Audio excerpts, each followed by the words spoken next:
Good morning. My name is Richard Wexler and would like to invite you to this podcast, which is episode 8 of our podcast entitled Elder Ed, Education, Solutions, and Resources to Navigate Aging and Care.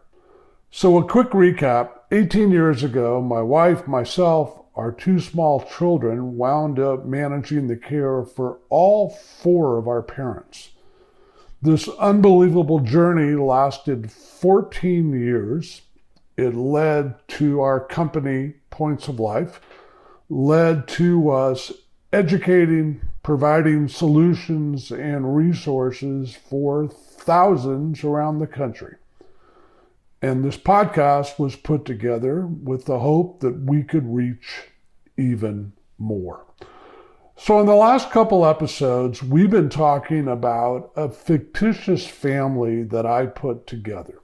Mom, who's 74, currently lives outside of Chicago. She has 3 adult children. Cindy, the oldest, 42, husband, kids living in London. Lori, 39, husband, kids living in Houston. And then Bob, the son, the youngest, married, living, has children, 3, living in Denver. Mom, relatively healthy, inner ear episode, falls on the back stairs, breaks her hip. Hospital, gets through surgery, gets through anesthesia, off to skilled nursing. 3 to 4 weeks in skilled nursing as she learns to move from her wheelchair initially to a walker to eventually being able to be discharged from skilled. So let's back up. One of the tips that I gave you guys last time is making sure, both in the hospital and also at skilled nursing, you are communicating as much as you possibly can with the staff in the hospital, staff in skilled nursing, nurses, case manager, social worker, discharge planner, asking a lot of questions. Please, and I emphasize this because I see it too much.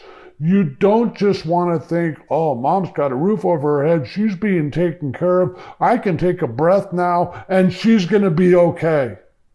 No.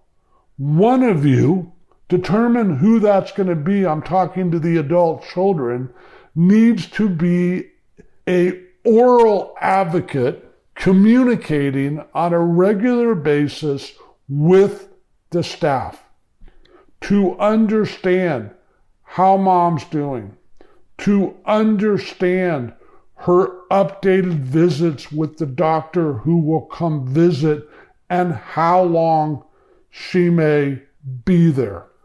Part of this tip as well, we've talked about in a hospital setting, and unfortunately both for the hospital and skilled nursing, what we see a lot, the people that work there that should know all this, are not communicating about what's going to happen when mom is discharged. You guys got to know that.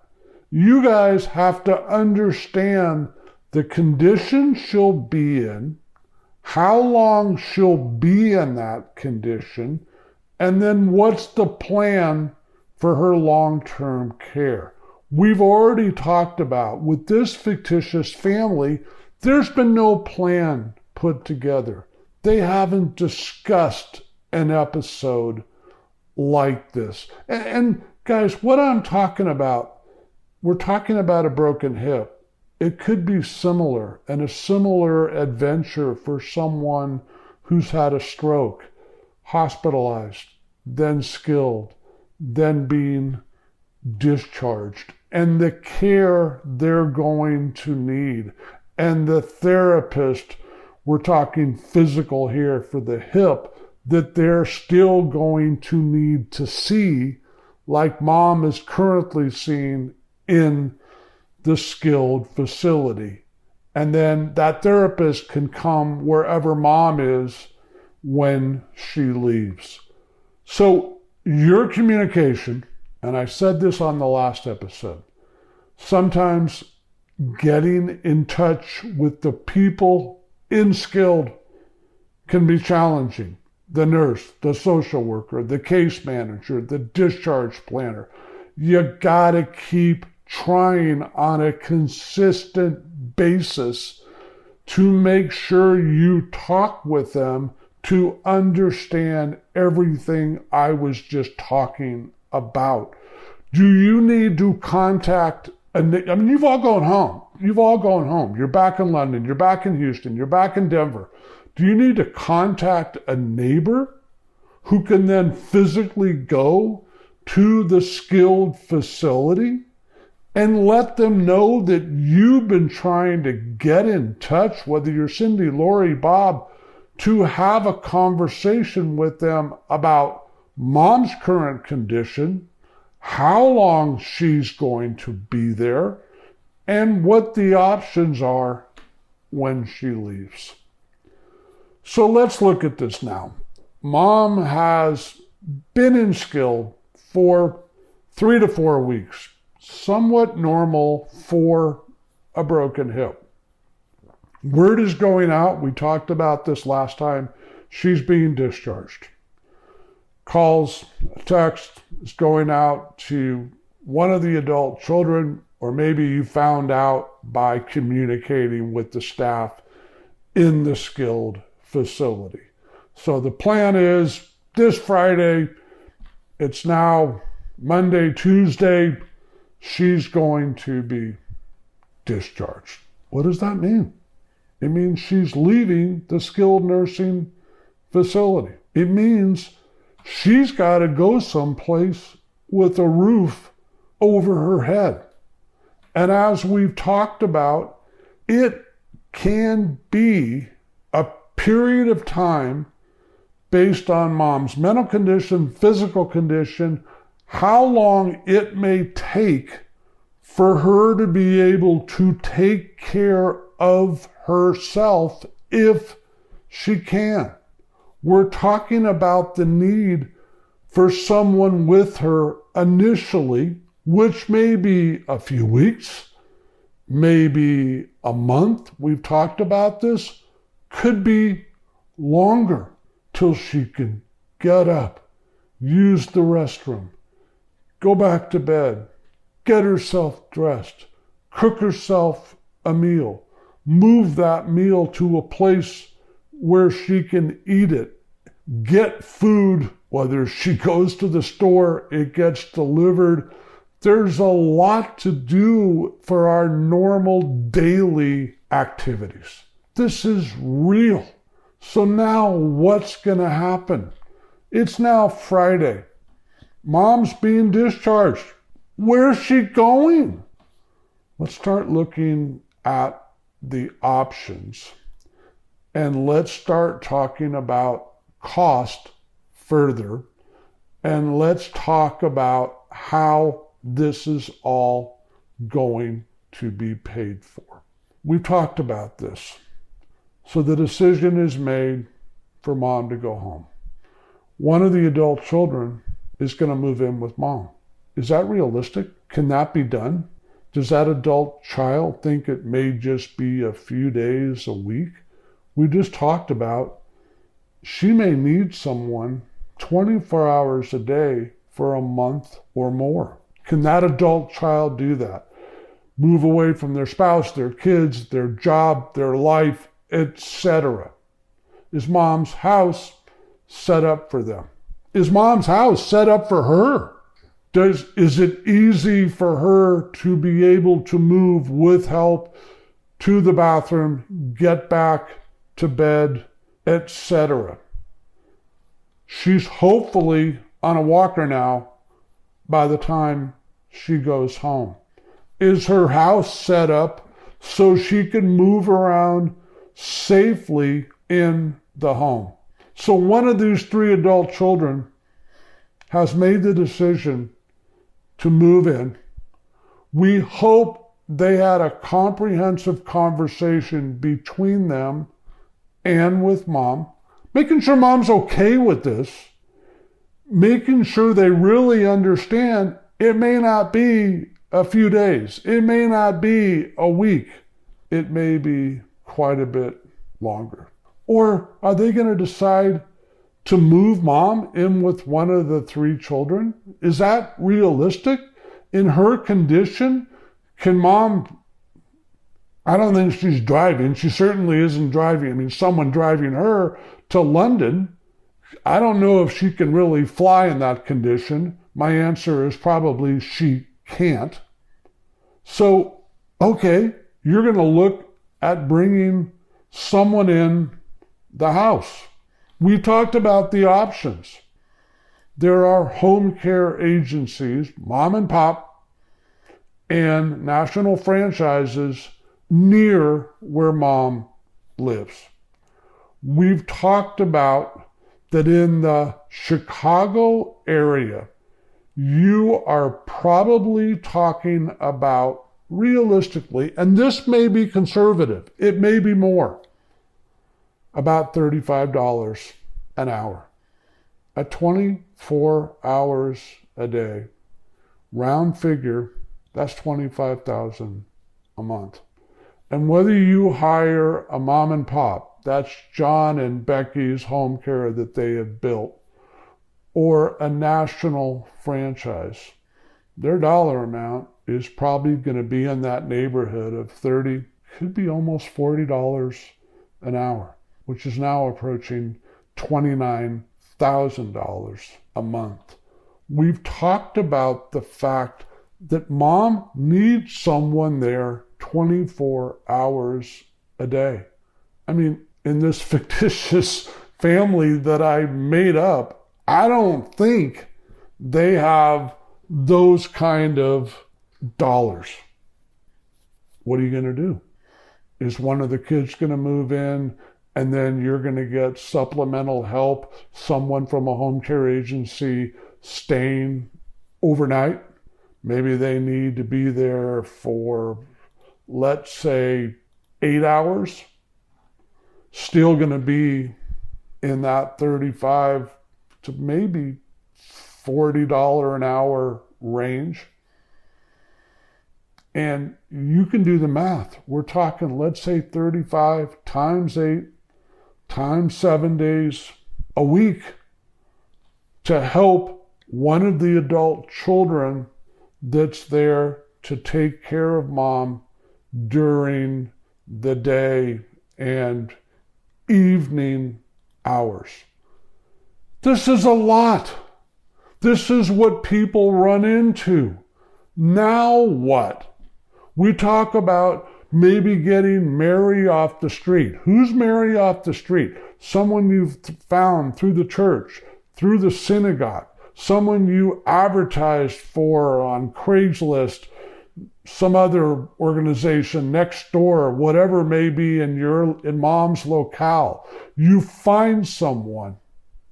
First of all, their hourly wage is going to be a little bit less. Can they be there 24 hours a day? Are one of the 3 kids there for the daylight and evening hours, and then the person comes to spend the night at, let's say, $25, $30 an hour? We're talking about a lot of money. Then what happens? There's no backup for that person. She gets sick, her car won't start, she can't get there.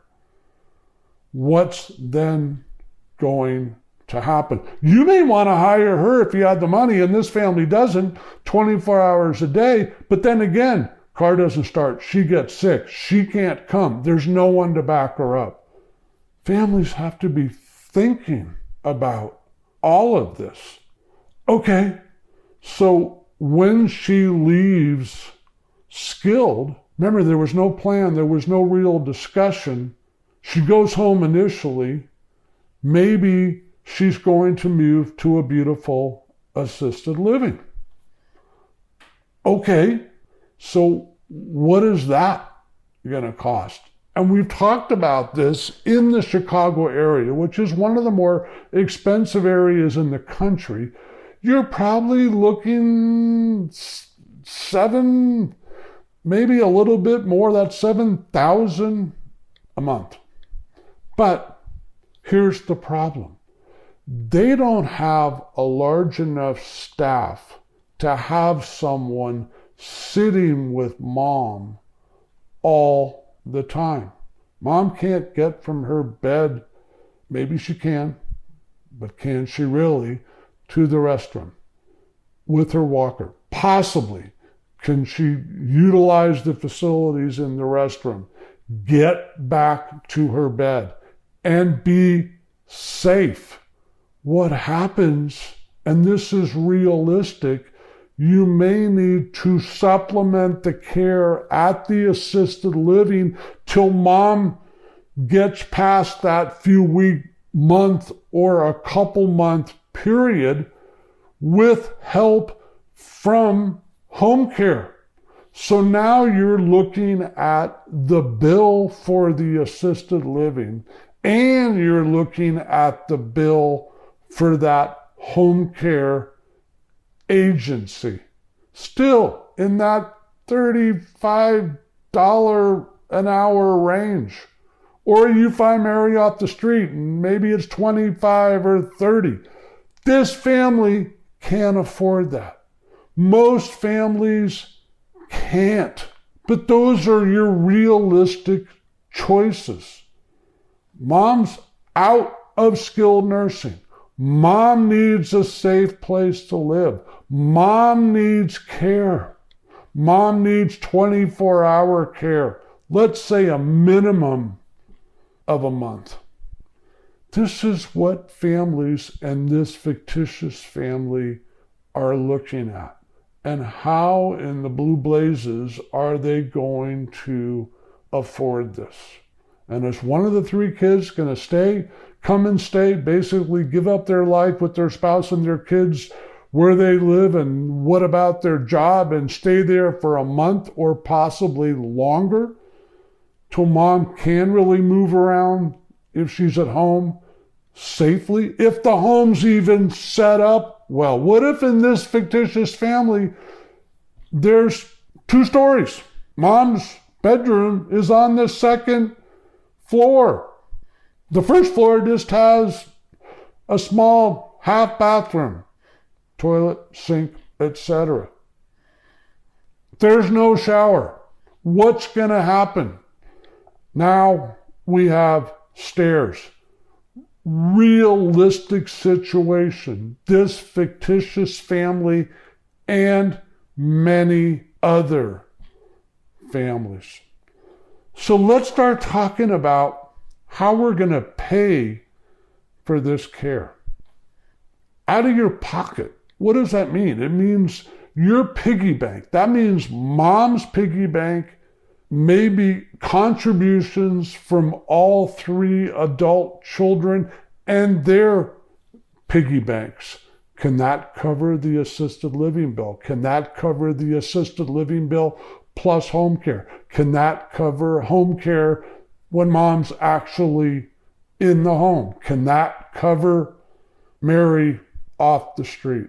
Did mom and or dad buy a long-term care insurance policy? Most people don't. They're expensive. But they can pay for the care in the home. They can pay for the care in an assisted living. It's something that we really encourage people to look at 40s, when they're in their 40s, their 50s, etc. Understanding, as we've talked about, 95% of us are going to need care. Does this family have a long-term care insurance policy? No. Do most families? No. Should they have one? Yes. We have a situation in this family where the husband who's passed was a veteran. There's something through the Veterans Administration, the VA, called aid and attendance. That needs to be looked into by this family. There is money available for mom. She was married to her husband when he passed. One caveat: if mom had been divorced from her husband, she would not be eligible for the funds. Maybe now you're looking at her Social Security. Maybe now you're looking at aid and attendance on top of that. They're really thinking within this fictitious family, they want to keep mom at home. There's another option: a reverse mortgage. So she does have equity, not an extreme amount, but she does have equity in this home. You're going to want to talk to a reverse mortgage specialist. They're all over the country, and find out what mom can qualify for using equity in the home to pay for home care. Maybe it's certainly going to help with that first month or two when she needs 24-hour care. Okay, the decision's made in this family. Other families, she's going to move to an assisted living. Most people find the money by selling the home. That's an option. And then what's the market like where mom lives? Is it going to take a few weeks, a month, many months to sell the home? If it was going to take some time, she could look into a bridge loan to provide cash to pay the assisted living before the home was sold. And then the amount of that bridge loan would be paid off by the proceeds from the sale. There's a word that I'm going to say 3 times. Talk, talk, talk. We wanted this family to have planned. They didn't. We wanted this family to really engage with the staff at the hospital. They didn't. We wanted this family to really engage with the staff at skilled nursing. They didn't. Now we have mom discharged, and they're really trying to figure out what's next and how we're going to pay for it. Those are most of the ways that you can pay for care. We've talked about Medicare doesn't pay for long-term care. Would mom qualify for Medicaid? That's a conversation with an elder law attorney. Let's say she does. In most states, she's not going to be able to live with the proceeds from Medicaid in a beautiful assisted living. The reality is she's probably going to be living in the back of a skilled nursing facility like the one she just left. Some home cares, not a lot. Will they take Medicaid as their full payment? Most don't. Maybe you'll find the exception that does. Again, in this fictitious family, it's been less than 10 years, but maybe mom's been on Medicare for 20 years. Doesn't pay for long-term care. This is serious stuff. We're going to keep talking about this as we move through the episodes. The biggest issue is the cost of care, where we're going to house people like mom once they get through surgery, once they potentially go to skilled nursing. Where do they go? How much is it going to cost? Who is going to take care of them. Again, I urge you, if you're listening to this and it doesn't affect you right now, but it will in the future, please learn. But please share this episode and all the episodes with friends and family and people from the church and the synagogue, wherever it may be that you know are currently in it. We want to try, we're obviously trying to get people to plan, but we want to provide those solutions and provide those resources and help people understand what this looks like, what it's going to cost, how we tackle it, what are the solutions for a given problem, and where are those resources. I'm going to leave it here. As we've talked about before, I'm about to give you the email where I encourage you to email with questions, comments. Do you have a pen? That email, once again, is eldered2023@gmail.com. ELDERED2023@gmail.com. Until we talk again, have an awesome day.